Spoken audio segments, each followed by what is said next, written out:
반갑습니다. 우리가 이 공부를 전혀 안 해봤지. 손대본 적이 없으니까, 이제 어떤 개요적인 거나 오늘 첫 시간에 개념적인 거에 대해서 우선적으로 말씀을 드리는 건데, 이게 뭐 거창하거나 뭐 대단하고 막 복잡한 우리가 그런 학문이 아니라는 거죠, 원래는. 그런데 이제 가르쳐 주는 사람들이 웬만하면 어렵고 막 이렇게 뭐 한자가 많이 들어간다 막 이런 생각을 너무 많이 하는 거래. 배우는 사람들 입장에서 그걸 하려면 한자 많이 알아야 되고 뭐 굉장한 어떤 전문적인 지식이 있어야 되고 막 이런 식으로 생각을 많이 하는데, 실제로는 그 미래를 예측한다는 의미에서 볼 때는 다양한 방법들이 있잖아요, 실제로는. 근데 첫 번째가 뭐냐면 우리가 예를 들어 경제학자가 20, 30년 경제에 대해서 우리가 연구를 해갖고 내년에는 우리의 경제가 이렇게 될 것이다 볼 수가 있잖아요, 사실은. 예측을 하는 거잖아요, 실제로는. 그런데 명리 쪽은 학문적 어떤 토대나 어떤 베이스가 이제 무엇에 기초를 뒀냐면 사전에서 이렇게 찾아보면 뭐라고 나오냐면 이렇게 나온단 말이에요. 자연의 규칙적인 순환 어떤 과정을 보고 거기에 인간사를 일종의 대입하여 미래를 예측하는 학문, 이런 식으로 사전에는 그렇게 나와 있단 말이에요. 그러니까 우리가 다짜고짜 뭐 미래에 대해서 막 그걸 대단한 학문을 엄청나게 공부를 해가고 하는 게 아니고, 우리 속된 말로 침 한 번 뱉다가 탁 치도 어느 쪽으로 칠 때 우리 어릴 때 일로 가면 좋다, 저리로 가면 좋다 하는데, 여기도 사실은 이유가 있다는 거예요. 이렇게 점을 치는 것도 논리는 있다는 거예요. 어떤 논리가 있느냐 하면, 그런 식으로 점을 치는 것도 우리가 일종의 우연성 속에서, 그죠? 우연히 침 뱉고 탁 쳤는데 일로 튀단 말이에요, 그죠? 그러면 그런 우연성 속에서 뭔가 우리가 다음에 일어날 일에 대한 것을 우리가 관측하는 거잖아요. 근데 이게 그냥 웃기고 장난치는 행위가 아니라는 거예요, 실제로는.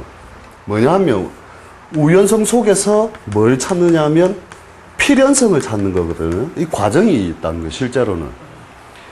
치는데 왜 갔느냐 이거죠, 이쪽으로. 왜 갔느냐. 거기에는 이해 납득 가능한 원리들이 다 숨어 있다는 거예요, 거기에는. 동전을 던져도 앞면이 나오고 뒷면이 나올 수 있잖아요, 언제나. 그런데 왜 우연히 앞면이 나왔느냐. 그러니까 어떤 기운이 이런 식으로 계속 지구상에서 이렇게 흘러가고 있다면, 이때 던졌을 때에 하나의 디지털화를 시키는 거죠. 동전의 앞면이 100이 나왔다, 그죠? 그러면 이 100이 나온 거에 대한 이유가 있을 거란 말이죠, 결국은. 필연성. 그러니까 우연히 던지고 우연히 나왔지만 거기에는 필연성이 있다. 그러면 어떤 이론적 베이스를 가만히 생각을 해보고 이때의 주파수를 읽어낼 수 있다면 다음에 일어나는 주파수를 예측할 수도 있다는 거거든요. 그러니까 하는 행위는 굉장히 간단한데, 우리가 유치하게 생각하는 것들 있잖아요. 타로 카드 이런 것도 그게 맞나, 애들 장난하는 거지 할 수가 있잖아요. 그런데 타로도 뭐냐면 몇십 장, 나는 타로 안 해서 잘 모르겠는데 몇십 장 중에서 그 카드를 뽑았는데 왜 하필이면 이걸 뽑았냐 이거거든. 그것을 디지털하게 읽어내는 하나의 힘을 이제 기르는 게 우리가 일종의 이제 점의 행위와 같단 말이죠. 그러면 과거 사회에서 옛날 이런 게 없을 때, 글이 없을 때, 문자가 없던 시절에 그 사람들이 뭔가를 보고 그걸 했을 거란 말이에요, 그죠? 이렇게 쭉, 이게 별이 돌아가는 거, 그 다음에 지내보니까 봄, 여름, 가을, 겨울이 지나가는 거, 규칙성이라는 걸 찾아냈던 규칙, 그죠? 규칙이라는 것이 분명히 뭔가 우리가 이걸 공부를 안 했어도 그건 다 알고 있잖아요. 내년 여름에 반드시 모기가 나올 것이다. 그걸 어떻게 알았냐 이거지. 맞잖아요, 그죠? 근데 다 알잖아. 내년 여름 되면 모기가 나온다는 것을. 그래서 뭐냐면 굉장히 이 역학이라고 하는 것 자체는 타당해야만 되거든요. 그 내용이. 타당성 속에서 그 내용이 읽어지기 때문에 이런 보편 타당한 논리 속에서 미래를 예측하기 위한 학문이 발달하다 보니까 복잡한 이론도 들어오고 막 여러 가지 이론들이 막 복합이 돼서 나온단 말이에요. 그죠?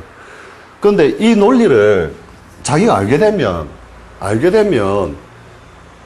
다음 해에는 겨울에는 반드시 니 두꺼운 옷 입고 다닌대. 말할 수가 있는 거라. 내년 겨울에 니 분명히 두꺼운 옷 입고 다닌다. 그건 너무나 당연한 이야기지만 그걸 알고 있는 보편 타당함을 알고 있잖아요. 우리는 그것을 더 하다 보니까 정밀한 분야까지 다룰 수가 있는 차이뿐이지 무슨 신기가 있어서 보거나 뭐 이런 것은 아니라는 거예요, 원래. 그래서 이 공부를 하면 뭐가 재밌게 되느냐 하면 재밌는 게 뭐냐면은 이런 것들 다른 어떤 서양 학문이건 어떤 학문들을 다 갖다 놔도 아가 딱 태어났을 때 저놈은 앞으로 30년 뒤에 대기업의 사장이 될 것이고 몇 년 뒤에 퇴직을 하게 될 것이다. 이렇게까지 예측할 수 있는 학문이 없다는 거예요. 서양이 아무리 컨설팅이 뛰어나고 경제학이 뛰어나도 맞잖아요. 그것까지 다 예측하면서 몇 살쯤 되면 명을 다 하겠다까지가 다 나오잖아요. 그럼 옛날 사람들이 쉴 데 없이 앉아가지고 만들어낸 게 아니란 말이에요. 뭔가 주기나 변화의 요소를 보고서 한 건데 거기에는 굉장한 복잡성이 있다는 거예요. 실제로는 이제 이 원리에, 기본 원리에 이제 들어가려면 굉장히 복잡하다는 거죠. 첫 번째로 이 공부를 이제 시작하게 되면서 겁먹지 말 게 뭐냐. 사람들 제일 많이 물어보는 게, 첫 번째 물어보는 게 뭐냐면, 한자 많이 알아야 되죠. 그러거든요, 한자.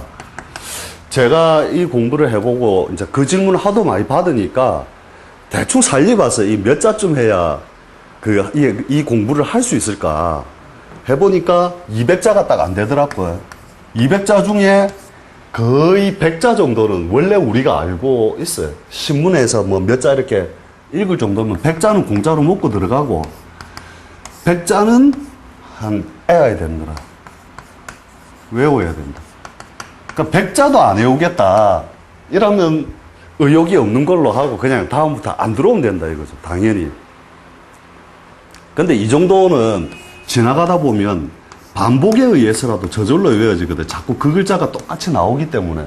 우리가 쓰는 도구라는 것은 뭐 엄청나게 많은 것이 아니라 아주 한정된 것이 계속 반복적으로 쓰면서 나오는 것이니까 여기에 대해서는 절대 걱정할 필요는 없다. 두 번째는 뭐냐면 참 많은 질문이 이것이 통계학이죠. 이렇게 한다고 통계학. 통계학이라고 말을 할 수 없는 게, 이 공부는 이제 통계학도 포함은 돼요, 실제로는. 그러면, 통계학이 아니다라고도 통할 수 있는데, 아까 말했던 것처럼 그런 보편 타당한 어떤 그 자연의 논리 속에서, 자연의 운동성 속에서, 어떤 기운을 우리가 표현하잖아요, 그죠? 디지털화 시켜서. 뭐냐면 기운이라는 것은 연속적이고 계속 이렇게 움직이고 있는 것인데, 그죠? 요것을 뽑아서 옛날 사람들이 적어 놓은 게 뭐예요? 최소한 이 말은 알 거 아니에요. 갑, 한자, 그죠? 자, 축, 이런 말들은 한자 배우기 전에 벌써 알잖아요. 이거 포함해갖고 200자입니다. 이런 거 포함해가지고 200자인데, 이 보편 타당한 이걸 디지털화 해놓은 요 기운을 이 글자가 나온 이후부터 시대적으로 뭐냐면, 과거 사회에는 이 자를 쓰는 사람은 이렇게 살았고, 그죠? 현대 사회에서는, 이렇게 살고 있다라는 그 과정은 통계를 통하여, 옛날에는 저쪽에 서당 분장하던 팔자가 현대 사회에 들어오니까 주로 교육 분야로 많이 가더라. 이런 식으로 이제 일종 통계성은 같이 들어가긴 들어가거든요. 그렇지만 근본적인 건 뭐냐면 통계를 보고 한 것이 아니고